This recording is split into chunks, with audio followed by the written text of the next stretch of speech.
Welcome to episode 243 of Build Your House Yourself University by HiU.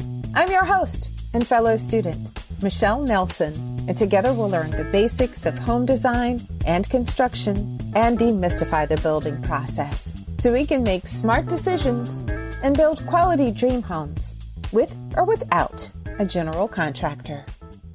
Many of us are building our homes with the intention of staying there for the rest of our lives. We're building our forever homes, and there are some fairly simple design choices we can make that will allow us to stay in our homes comfortably, even as seniors. The aging in place features we'll discuss in this episode will give us a greater level of safety, independence, and happiness in our homes, no matter what our age.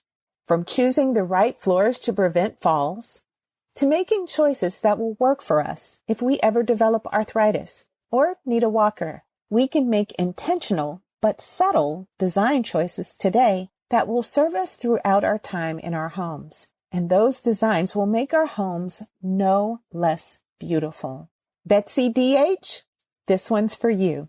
Before we go through our list of aging in place features that we should consider for our forever homes, I gotta thank Brian S. Brian is a newly licensed builder who called the podcast a new builder training course. Wow, what a compliment. Thank you, Brian. Thank you for being brave enough to let everyone on Apple Podcasts know that even builders might find our little old podcasts helpful. You rock too, Brian. Thank you, sir.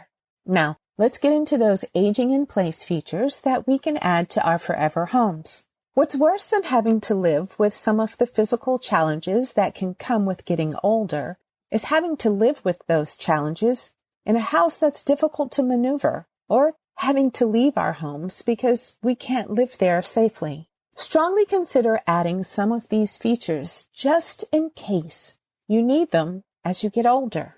Many design features that we'll talk about today fit into the category of universal design. Universal design is defined as design that allows anyone of any age or anyone with any level of mobility to enjoy and live in a space.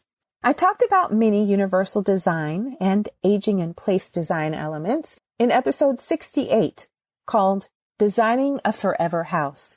Take a listen to that show for more detailed information, but let me quickly give you the list of aging in place features discussed in episode 68. Number 1, avoid steps or make climbing stairs an option, not a necessity. Number 2, install lever door handles instead of knobs. Number 3, choose base cabinet drawers, not doors. Number 4, buy comfort height toilets. Number 5, rethink your bathroom vanity design and make them comfort height. Number 6, choose a curbless shower with easy to clean shower walls. Number 7, choose an open floor plan with ample clearance in hallways, walkways, and doorways. You gotta listen to the show for the specific dimensions. Number 8, raise some of your appliances so you'll have less bending and stooping to do. Number 9, make kitchen islands counter height or table height. Number 10, invest in a generator. Number 11, choose non-slip, comfortable flooring. Number 12, locate your laundry room near your bedrooms and baths. And this last one is more about convenience than accessibility. But here's number 13. Make sure you have enough room for your adult children and their visiting families. Okay, so that was a summary of the Designing Your Forever House show, which is episode 68. Don't forget to take a listen to that. But here are a few more features that we can add to our new builds that can keep us comfortable and safe in our homes as we get older. Number 1, choose rocker panel light switches. The more economical and more commonly used generic toggle switches that are in most houses can be difficult for seniors to use. We all know the toggle switch. It's the quintessential light switch that most of us think of when we think of light switches. Those are switches that we should avoid. Instead, choose rocker panel light switches. Rocker panel light switches are those flattish, rectangular switches that companies like Legrand sell. Take a look at the show notes if you aren't sure what a rocker panel switch is. Hand-eye coordination can decrease as we age, so the larger rocker switches are easier for seniors to control. Number 2, choose awning type, slider, or casement window units instead of double hung or single hung windows. Awning windows, casements, and sliders are easier to open and close as compared to double hung or single hung windows, which take quite a bit more strength to open. Number 3, consider adding home automation and smart devices.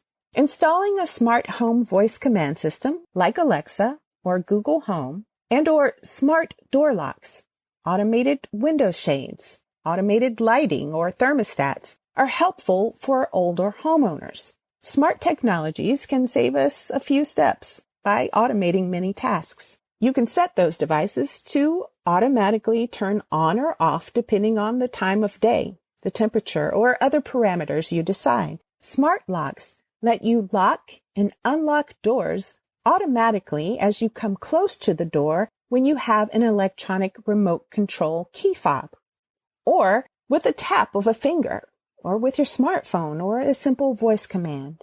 Actually, there is so much information about smart locks that they deserve their own mini lesson. So look for that one in the near future. But smart locks will help us avoid scrambling for our keys when our hands are full. And they're much less challenging than putting a key into a relatively small, narrow keyhole, which can become more difficult with seniors who have arthritis, poor eyesight, and/or decreasing hand-eye coordination. It may sound counterintuitive to recommend smart devices for senior living, but smart technologies can be controlled from our tablets and our smartphones, where we can more easily see and operate the controls. Number 4, install LED lights. Changing light bulbs can be a fall hazard for seniors. To reduce how often you'll have to change light bulbs, choose LED lights, which can last for many years, and some say up to a decade, depending on usage. Number 5, add 3-way light switches liberally. A 3-way light switch allows you to control a light from 2 separate locations. 3-way switches are often located at both the top and bottom of a stairway, at each end of a hallway, and next to doors in a room where there is more than one entry point, like a living room. 3-way light switches will save us extra steps in the dark. Having ample light will decrease accidents for everyone, but especially for older folks whose balance may not be the best. Number 6, install electrical outlets at 18 to 24 inches off the floor to reduce how far you'll have to bend down to access them. Number 7, locate the master bedroom and bathroom on the ground floor if you decide on a multi-level house. Number 8, be generous with lights.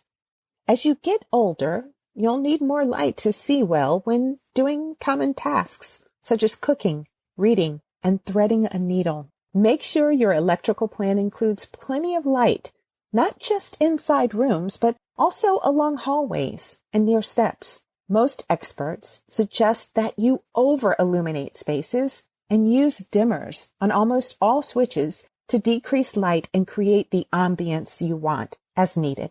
And don't forget to add outdoor lights along pathways and walkways and near entrances and on porches and balconies. Number 9, design your shower for wheelchair and walker accessibility.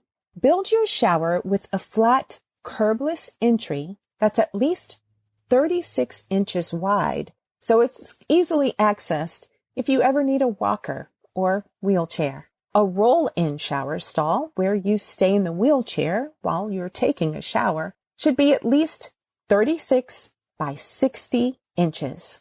A transfer shower, where you transfer from the wheelchair onto a shower bench, should be at least 36 by 36 inches square. You can add a built-in bench or a flip-up bench that sits flush against the wall when not in use.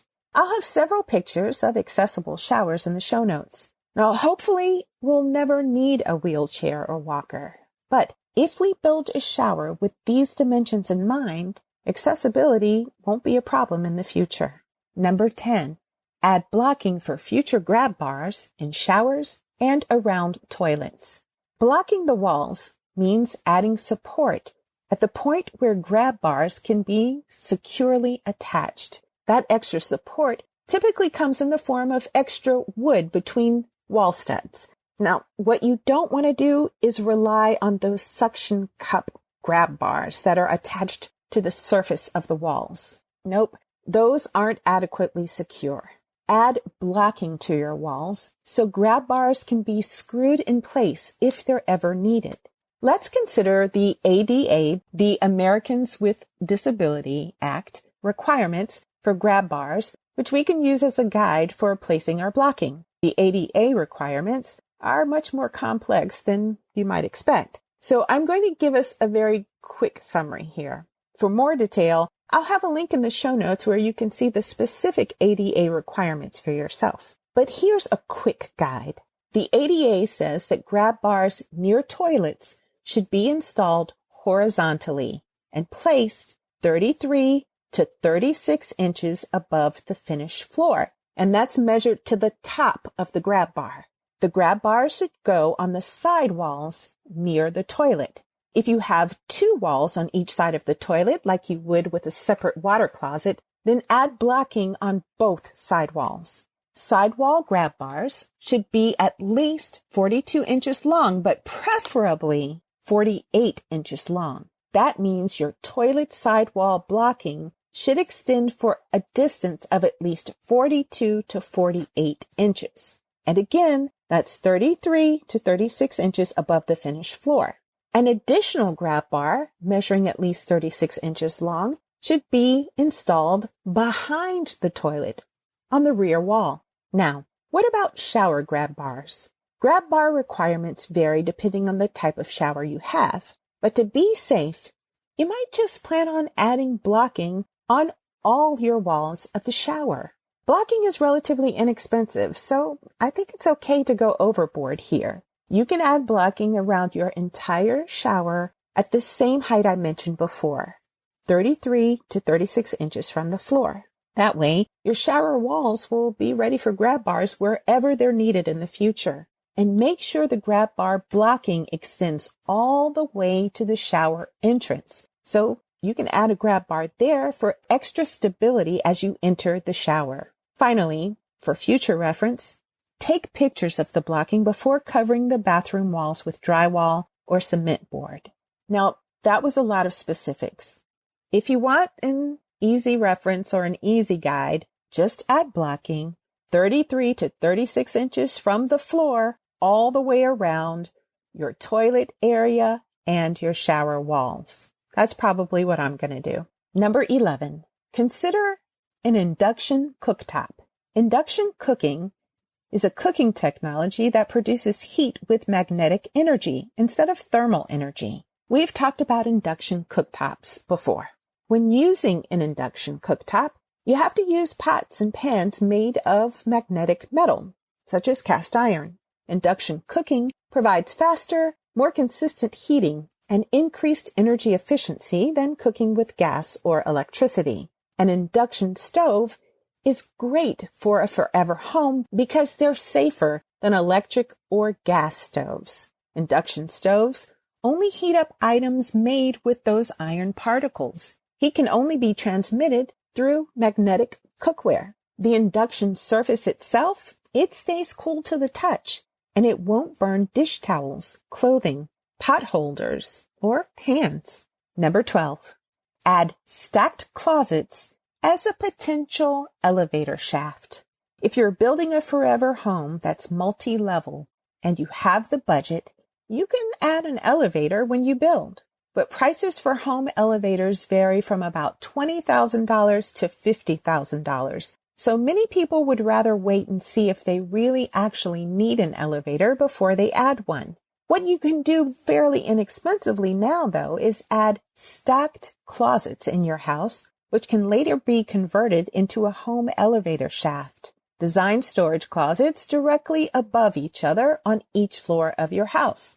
If you are seriously considering designing a space for a future elevator, do some research with an elevator company in your area. Find out about the specifics of the dimensions of the elevator shaft space you'll need.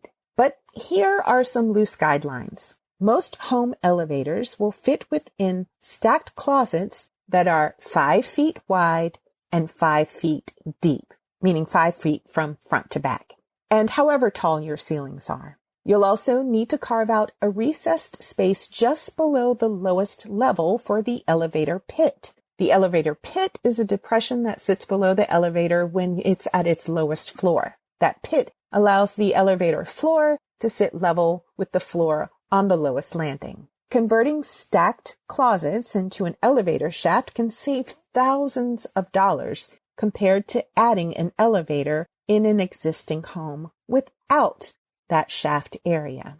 And last on our list, number 13, avoid extra soft, extra low, extra deep seating.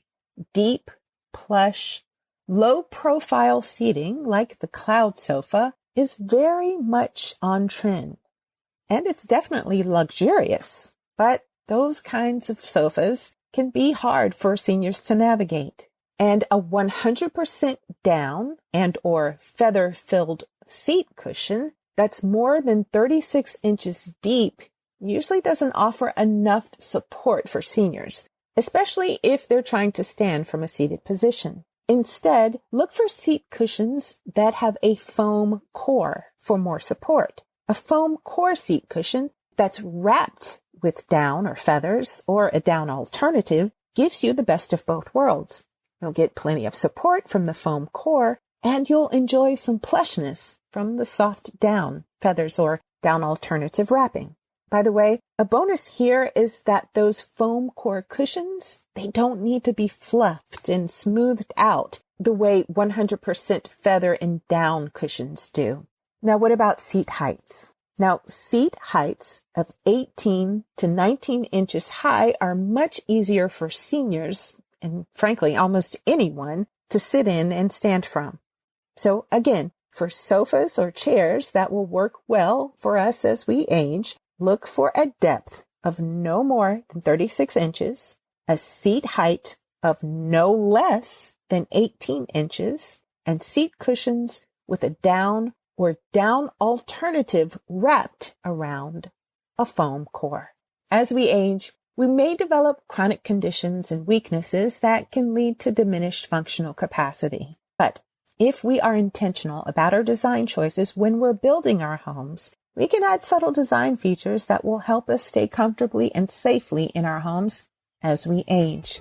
That's all I have for you today. If you have noticed a little bit difference in the sound quality and you noticed that I didn't put out an episode last week, it's because something has died, and I don't know if it's my recorder or my microphone. But I just decided to go ahead and put out this episode on my iPhone, so I apologize, and I thank you for staying to the end. I think it's going to get better because I might just end up buying a new recorder and microphone to get a little bit better sound quality. But thank you for listening, and I hope you'll join me again next time. I think I might take the month of December off, but I will be posting some of the best of By High You, episodes that people have found especially helpful. So subscribe to the show so that you can get those episodes and also get the brand new ones when I come out in January. Thank you so much for listening. I hope you learned as much as I did. And I hope you'll come back and subscribe so that you'll get the next episode of Build Your House Yourself University by High You. Please remember that the purpose of this podcast is simply to educate and inform. It's not a substitute for professional advice. The information that you hear is based only on the opinions, research, and experiences of my guests and myself. That information might be incomplete, it's subject to change, and it may not apply to your project. In addition, building codes and requirements vary from region to region, so always consult a professional about specific recommendations for your home.